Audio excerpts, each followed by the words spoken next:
I welcome into my gallery this evening the family and friends of the Honourable John Ruddock, including the Honourable Ross Cameron, the former federal member for Parramatta, the Honourable David Clark, former member of the Legislative Council, Mr Tim James, member for Willoughby, Ms Tanya Davies, member for Badgerys Creek, Mr Craig Kelly, former federal member for Hughes, Dr John Humphreys, founder of the Liberal Democratic Party, Mr Paul Barker, National President of the Liberal Democratic Party, Mr Robert Cribb, former President of the New South Wales Liberal Democratic Party, Mr Nathan Thomason, former President of the New South Wales Liberal Democratic Party, Mr Lyle Shelton, National Director of the Family First Party, Mr Michael O'Neill, Leader of the Informed Medical Options Party, and, most importantly, Mr Ruddock's family, Kelly, Daisy and Ruby Ruddock, and Tsai Shin Zhao. You are all most welcome.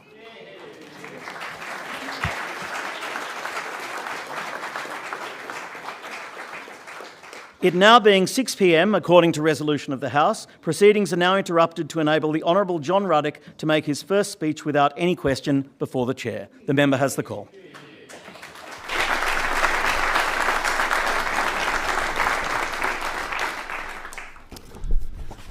Mr President, there was another occasion I was to speak, and the strict convention then as now was that I be heard without interjection.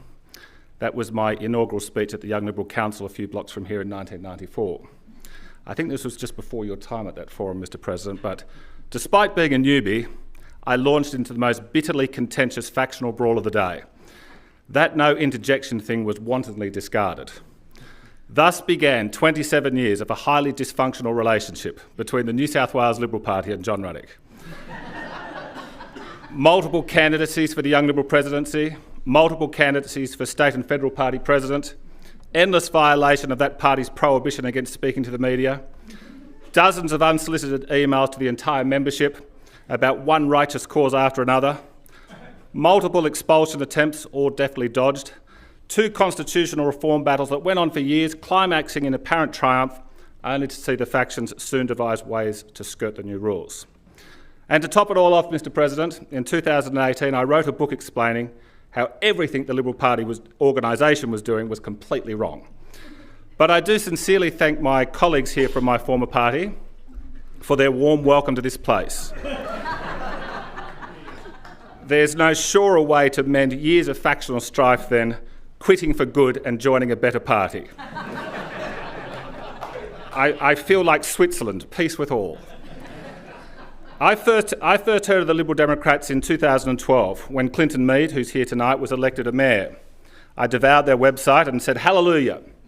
I was tempted to defect a few times, but didn't quite bite the bullet, still betting that the best bet for small government was reform of the Liberal Party. In mid-2021, that changed. State and federal Liberal governments did 4 things that made me throw in the towel. The first was the authoritarian COVID police state. All over a bad flu. Bad flus are bad. Bad flus happen from time to time. But we treated COVID as though it was Ebola. The COVID fatality rate in New South Wales was 0.13%, at the upper end of what we expect each winter, maybe a little bit more, but to call COVID a pandemic was an insult to pandemics. The average age of a COVID fatality in Australia is higher than the average life expectancy. The New South Wales government locked citizens in quarantine just for being near a COVID positive person. Many want to move on from COVID. I don't. Elements in the media tell us there is another pandemic around the corner. It'll be worse than COVID. I'm sceptical, but if true, surely we need a royal commission into the last time a pandemic was declared so we can learn. Sweden alone resisted the hysteria. Masks, lockdowns and vaccines were recommended, but not compelled. Sweden trusted its citizens. And Sweden has had Europe's lowest increase in excess deaths over the past 3 years. I have respect for Peter Costello and Tony Abbott for most of my life. Both have now spoken out forcefully about the COVID madness, but the Liberal Party's best only found the courage to do so after the crisis had passed. The police and even the army and helicopters forbade us to leave our homes to get sunshine, fresh air and exercise. But that radical right-wing newspaper, the New York Times, told us in July 2021 that not one person in the world had caught COVID in an outdoor environment. The second disappointment was vaccine extremism. On the 26th of July 2021, the Liberal Premier of New South Wales announced a 2-week lockdown. 2 weeks morphed into many months and a diabolical catch was added. We won't let you out until you take multiple injections of not only a rushed vaccine, but of an entirely new class of vaccine. Most relented, but everyone got COVID anyway. Last year, the New South Wales Health Department published weekly data showing the fewer vaccines you had, the less likely you went to hospital or ICU. The fatality rate was similar for the vaxxed and the unvaxxed. Since the vaccine rollout, there has been a 15 to 20% increase in excess deaths in nations like Australia who had the mass mRNA injections. Is it the vaccine, or is it the bitter hangover from locking people up for so long? We don't know. But either way, it's almost certainly the result of poor governance and yet another reason for a COVID Royal Commission. The Commonwealth Government is still recommending a 5th vaccine, but barely anyone's listening. Too many know of others who had bad reactions. I suspect few, even in this chamber, have lined up for their 5th injection. So they are now doing what we were scolded for doing, thinking for oneself. Ivermectin is a medicine made from the compounds found in the soil of Japan. Prior to COVID, ivermectin had been prescribed to humans, not 4 million times, but 4 billion times. It's such a wonder drug, the inventors won the 2015 Nobel Prize for Medicine. Soon after COVID arrived, various researchers around the world began noticing ivermectin just may be unusually helpful in treating COVID patients. But Big Pharma was alarmed. If ivermectin worked, it was too cheap to make squillions off. So Big Pharma told politicians to not only ban it for sale, but to claim ivermectin is only a horse dewormer. The Therapeutic Goods Administration is a Commonwealth agency that has the authority to say whether a new drug is permitted to be sold in this country or not. I assumed the TGA's funding came from taxpayers, but I recently learned 97% comes from pharmaceutical companies. This is a textbook example of a conflict of interest. The TGA's website today admits they have received over 137,000 COVID vaccine injury reports. Many drugs are pulled from the market after 137 injuries. For any drug, the number of reported vaccine injuries is a fraction of the actual injuries. In the gallery today is Stephen McDonald, Director of the New South Wales Firefighters Alliance, who represents fireys who are still not able to work because of COVID vaccine mandates. Stephen Kelly and Roland Crystal are also here, both long-standing police officers sacked for not submitting to the Big Pharma state. I understand new police recruits are not asked about their vax status, but those stood down are not yet reinstated. John Larter is here too, a paramedic of 25 years, sacked for not taking the vaccine, and he represents many other paramedics. Tony Nikolic is also here. He has heroically defended these people and many others in the legal system. It's been a thankless task, but one day when the COVID fog has lifted, I'll nominate Mr Nikolic for an Order of Australia. I urge the Minns Sharp government to follow the lead of jurisdictions around the world and remove these pointless, cruel vaccines. My third disappointment with the Liberal Party was government debt. Historically, Liberal governments have generally had a good economic record, but the recent state and federal Liberal governments racked up eye-popping public debt which will weigh down New South Wales and the nation for years. When Labor handed over power in this state to the Coalition in 2011, they left a modest debt of $7 billion. The new government inherited a projected debt of $187 billion, and it's a similar story in Canberra. It's all appalling. And my fourth disappointment was that, despite most Liberal parliamentarians privately acknowledging a net zero carbon economy is a reckless folly, they capitulated anyway because the polls said to. Real leaders don't follow polls, they change them. But I must put on the record that with all these disappointments of my former party, the Labor opposition in most cases criticised the Coalition for not being more disappointing.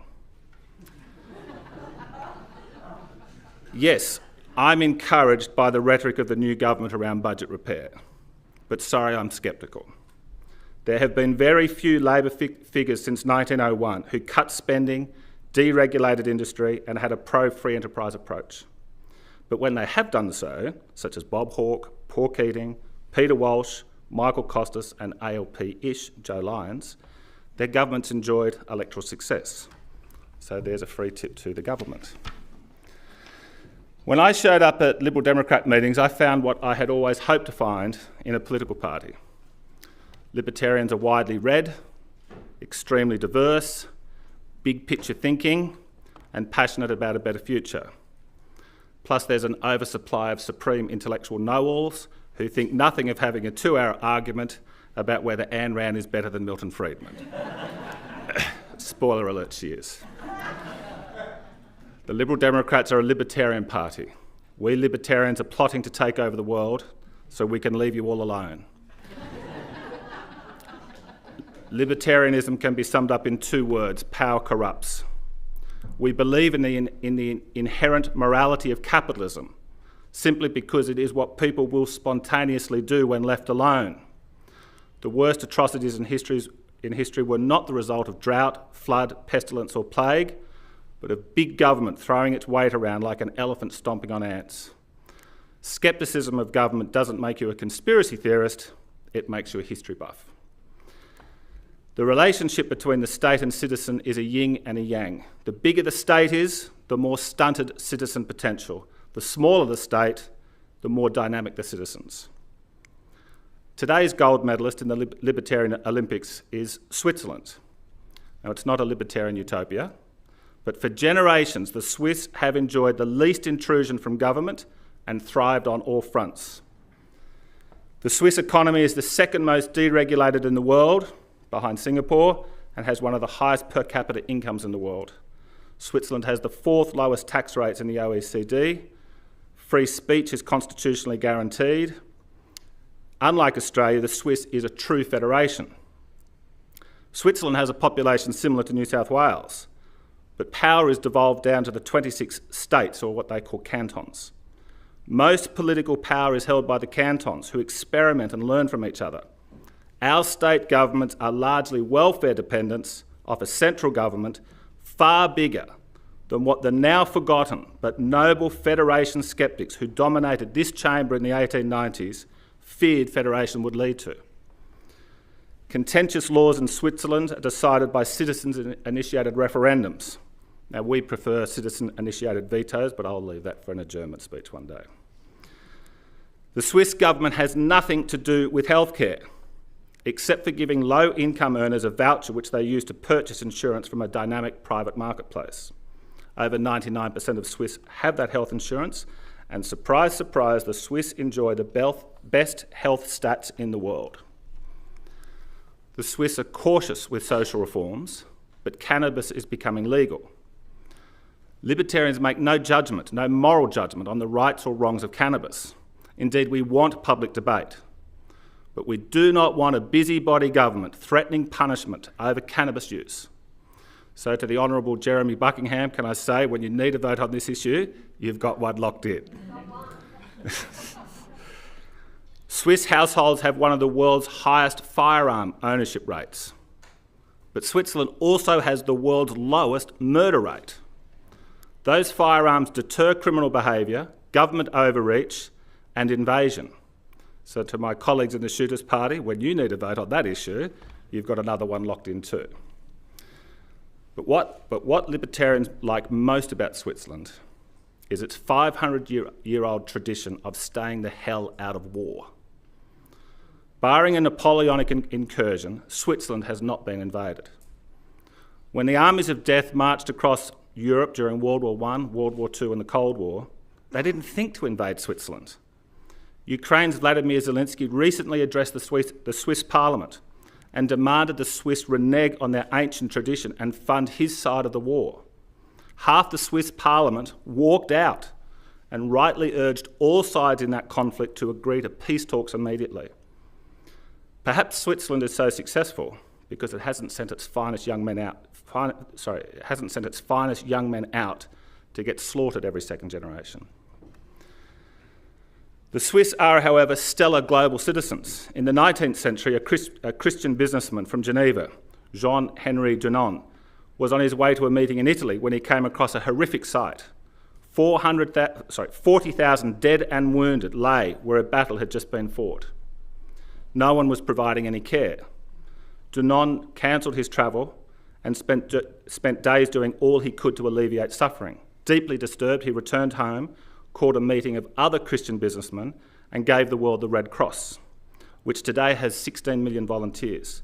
The Red Cross was not an initiative of the Swiss government, but of private individuals, and is the most successful charity in human history.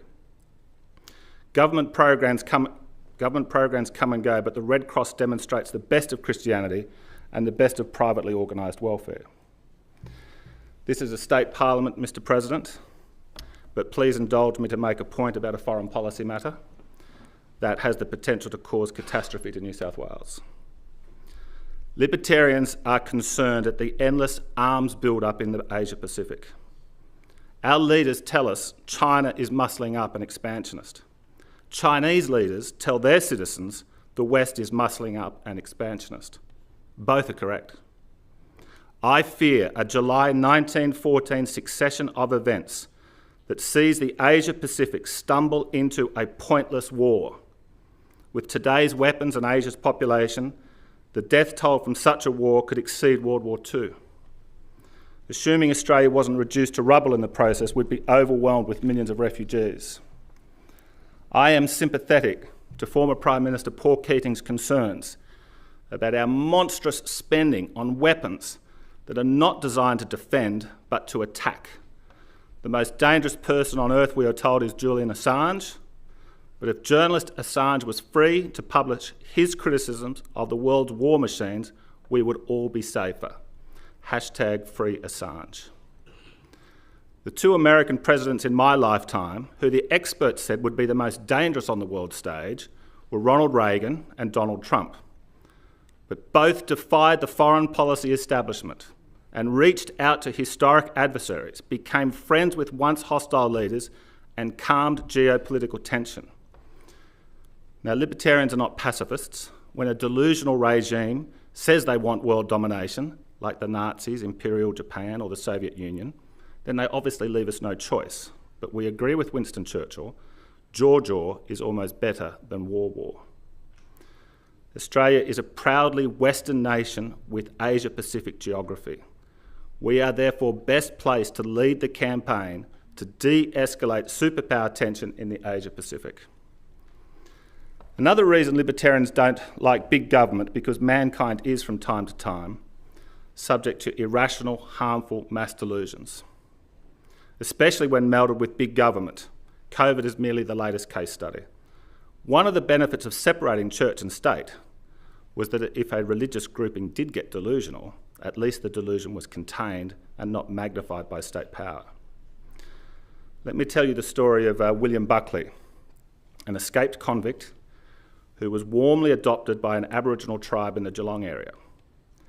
Buckley spent 32 years living in the Australian bush and then walked into the Port Phillip Bay colony in the 1830s.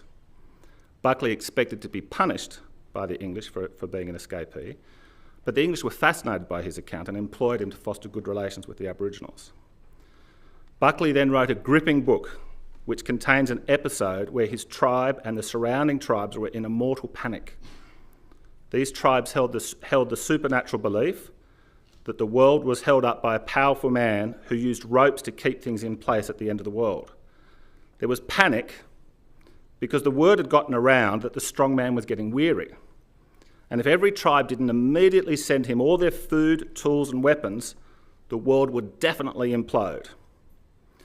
Buckley's tribe and the others around furiously obeyed and handed over everything they had, and then raced atop a mountain, hoping it might provide some protection if the implosion came.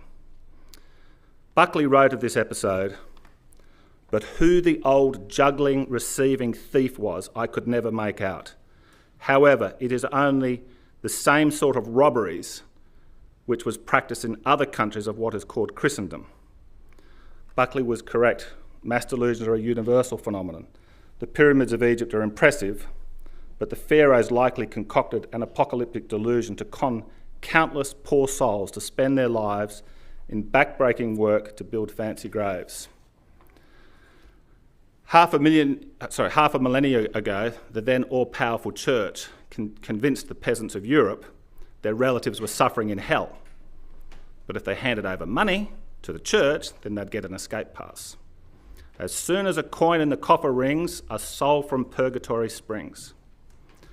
This indulgence scam went on for centuries. It was a powerful elite tricking and robbing the poor and laughing in luxury. Now, I know this is not the view of this chamber, but please hear me out, because occasionally minority positions are vindicated with time. Is the global warming orthodoxy yet another mass delusion turbocharged by big government? We're not allowed to question the global warming science, but if we can't question it, is it science or propaganda? Those who insist on questioning it are not just told they're wrong, they're heretics who must be punished. Since the 1980s, we have been bombarded with predictions around rising temperatures, rising oceans and shrinking ice caps.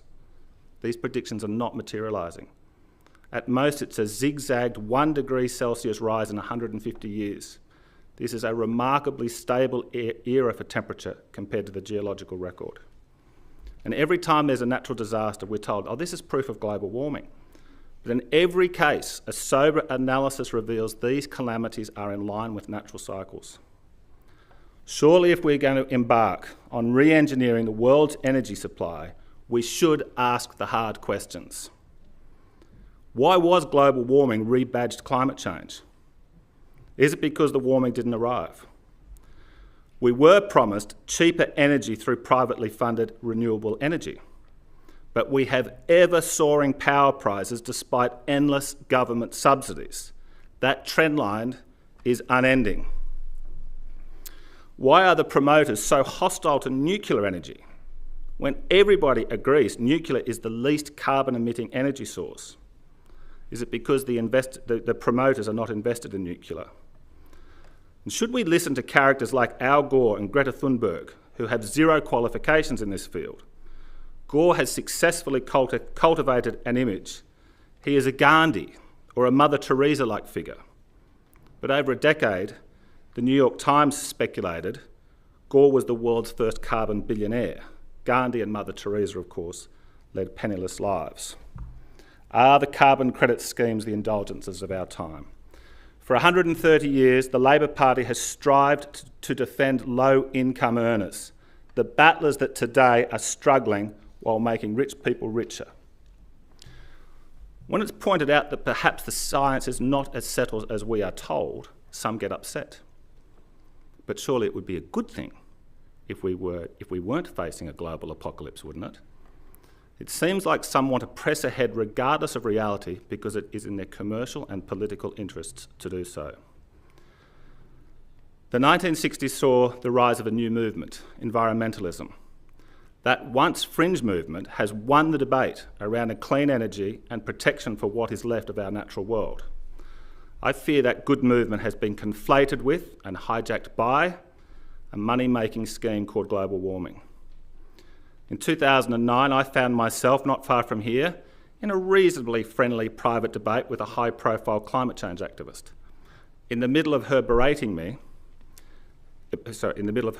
scepticism, she casually threw her cigarette butt on the street. It was a small incident, but revealed so much. The climate change movement has become disconnected from real-world environmentalism. The political forces across the Western world who spent the 20th century advocating for the big government utopia of socialism, disappointingly, did not learn from the collapse of socialism in the early 1990s. And overnight, morphed into, let's now have a big, powerful government to save us all from global warming. It's forgotten that the nations with the most degraded natural environments are the once socialist utopias. My preference would have been for environmentalism to have branched out into advocating for animal welfare and the protection of endangered species and native forests. But there's little money to be made in those noble causes. Human domination of the planet is on balance a good thing. We're the only species smart enough to protect all life from asteroid impacts, etc. But that said, we have established safe domains for our families now, so we do have a moral obligation to protect the remaining species and untouched pockets of nature. When I fly interstate, I insist on a window seat. I see endless productive farms that sustain us all. I see some untouched native forests and bush, and I want my descendants for the next millennia to enjoy and learn from those sacred places.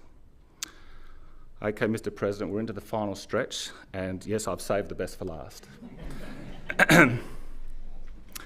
I want to make the most radical statement said in this chamber's 200-year history. There is an element in my party that advocates for an entirely government-free society, a movement founded by Murray Rothbard known as anarcho-capitalism. It could also be called libertarianism on steroids. Anarcho-capitalists believe the best use of this beautiful chamber is as a museum, privately owned, of course. It is at first glance a shocking view, but one I am increasingly open to. Would a government-free society based on voluntary interaction be more humane, safer, vibrant, diverse and successful? I think it might, and it's definitely worth exploring. Anarcho-capitalists are not revolutionaries. They certainly don't want social chaos. Even when my party wins towering majorities at the 2027 state election, government would be something that would be steadily phased out over decades and with democratic consent. Government gets its power over the people courtesy of its control over a massive supply of weapons. Elections merely confer control over those weapons. If someone, for example, refuses to pay a humble parking ticket, eventually the government will force payment or incarceration under threat of violence. This is what underpins the state, legalised coercion. All government executive action is done by people who are paid to act by money taken from taxpayers under duress. Anarcho-capitalism envisions a more moral society underpinned by voluntary action and agreements. Now, it's hard to measure the size of government today, but when federal, state and local government is collated, it's likely around 50% of our GDP. This is getting us ever closer to George Orwell's nightmare. Now, it may well be that after a few decades of steadily shrinking the government, we get the government down to, say, 5 to 10% of the GDP, but then the democratic consensus is that we cannot cut any further. To find that sweet spot, we should set out on the journey with the goal of a 0% government. Here are some of the initial steps that we'd take. Firstly, Libertarians win every state and federal election over the next 4 years. Then we'd abolish all forms of middle-class welfare. Few government programs are more perverse than taking money from taxpayers, churning it through the bureaucracy and giving part of it back. Now, I always thought when I came to this place I'd be voting with the Liberal Party 90% of the time, and you keep saying, trying to support middle-class welfare, so I hope you can get back to your original founding principles. We'd adopt a Swiss-style healthcare system, which I mentioned earlier. We'd abolish the Department of Education and replace it with a school voucher system, which has been successfully rolled out across the United States just over the last year or two. The police may be more efficient and responsive if they were private firms that people paid for via an insurance premium. Our court system is woefully slow, inefficient and expensive. It mostly serves the wealthy. But what if those entering a contract agree to what private court has jurisdiction to settle dispute? Private courts would compete for business by building a reputation for wise, impartial judgment and efficiency. But how would the poor be cared for? The current big government welfare programs do not have a great record in lifting the poor out of poverty. Anarcho-capitalism would result in most people being significantly wealthier. Good people would come together, pool resources and employ talented staff whose objective is not to tick a bureaucratic box, but to genuinely get people back on their productive feet. It may even be possible to have a sufficient defence capacity organised via voluntary contributions and private businesses, but that's obviously questionable. What's not questionable is the superiority of innovative and efficient Uber over heavily regulated taxis. There are other government services that anarcho-capitalists believe will deliver an Uber-style upgrade in the quality of service delivery. Anarcho-capitalism has a favourable view of human nature and an unlimited belief in our potential. One thing is for certain about this planet: all stars have a finite time span, and one day our fabulous sun will stop shining and we'll need another planet. We need to maximise human brilliance and reach for other worlds in the millennia to come. 1 million years ago, one of our genius ancestors worked out how to start a fire, and since then we've invented the internet, split the atom, and explored the solar system. What can we achieve in the coming million years? I'm increasingly attracted to the view we will tap humanity's highest potential via a government-free, voluntary-based society.